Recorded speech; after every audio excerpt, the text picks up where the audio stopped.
আজকে এই যে আমরা দলে দলে ভাগ করার দরকার নাই, রামগতির উন্নয়নে আমরা একাত্তা হয়ে কাজ করবো, সেটা প্রমাণ আজকে হলো। আমরা সেইভাবে এগিয়ে যেতে চাই। এখানে কারা কি বললো, কারা কতটুকু করলো, নিশ্চয়ই জনগণ বিচার করবে। আমরা চাই এই মানুষ সচেতন হয়ে উঠুক। আমরা চাই এখানে স্কুল কলেজ তাদের লেখাপড়ার মান উন্নতি হোক। আমরা চাই যে প্রাইমারি হাসপাতালগুলো রয়েছে, যে ক্লিনিকগুলো রয়েছে, সেখানে যেন সেবার মান থাকে, সেখানে যেন ডাক্তার থাকে, সেগুলি থাকে না। আমাদের এখানে যারা সংসদ সদস্য হয়েছেন এগুলার খবর তারা রাখে না, তারা লেখাপড়ার মান উন্নতি হচ্ছে কিনা খবর রাখে না।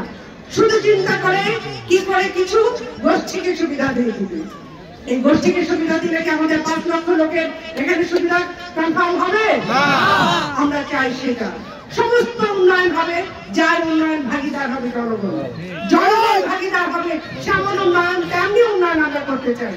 আপনাদের নেতা সুমাত্র এই বেড়িবার, এই বিশ্ব বেড়ি বড় বড় কাজগুলো অনেক চেষ্টা করেছেন, অনেক করেছেন। বিদ্যুৎ আনা থেকে 1 ঘন্টার নোটিসে উনি এখানে ডিজিটাল টেলিফোন এবং বিদ্যুৎ এনেছেন। ওই মানুষটিকে কাজ করার সুযোগ দেওয়া হয়নি। আজকে আমরা মেঘনা নদীর এত বড় একটা প্রমুক্ত নদীর পাশে এই রামগতিটা প্রতিনিয়তই কিন্তু ভাঙার চিন্তা, ভয়ের চিন্তা আছে। সেখানে আমার চেয়ারম্যান সোহেল, আমার প্রিয় মানুষ, সে বলেছে আমরা দুজনে গিয়েছিলাম, আপনাদের জন্য 927 লক্ষ কোটি টাকার একটা বরাদ্দ হয়েছে। আশা করি তারা এই জায়গার কাজগুলি আরো দ্রুত করবে। এখনো কাজ চলছে, আমরা দেখেছি। সেই কাজগুলোর মান যদি উন্নত থাকে তাহলে নদী ভাঙা কিন্তু কমবে এবং আমাদের মানুষজনের বাড়ি ঘর সম্পদ রক্ষা হবে। যাদের নদীতে বাড়ি ভেঙে যায় তাদের আর কিছুই থাকে না, চোখে দেখেছি। আমি যখন বলি রঘুনাথপুর কোথায়, তখন লোকজন বলে ওই নদীতে। তাহলে এই রঘুনাথপুর নদীতে গিয়েছে, মানুষগুলো তো সর্বশান্ত হয়েছে। সেই সর্বশান্ত যেন আর হতে না হয়, সেজন্য আমরা যুগপথভাবে সম্মিলিতভাবে কাজ করবো। ঐক্যই মহাশক্তি, আমি বলেছি আগেই। টানা তৃতীয়বার অর্জন করেছে দেশের সেরা সুপার ব্র্যান্ড স্বীকৃতি বসুন্ধরা টিস্যু। ঢাকাতে কেন্দ্রের কথা একটু বলি, যেভাবে ফ্যাসিস্ট দিনের ভোট রাতে করে আমি নির্বাচন করে আপনাদের সকলের ভোটাধিকার হরণ করেনি? আপনারা কি ভোট দিতে পেরেছিলেন? তাহলে সেই ভোটাধিকার ফিরিয়ে আনতে আমাদের আজকের লড়াই। আমরা চাই প্রত্যেকটি মানুষ তাদের যে ভোটাধিকার, নাগরিক অধিকার, সেটা তারা প্রয়োগ করতে পারুক। এই এমনই একটি সময় আবার কিন্তু নির্বাচন হচ্ছে। সেখানে কি হয়েছে বলুন? আপনাদের নেত্রী, আমাদের সকলের প্রিয় মানুষ, জাতীয় নেত্রী বেগম খালেদা জিয়াকে কয় কোটি টাকার জন্য মামলা দিয়েছে? 2 কোটি।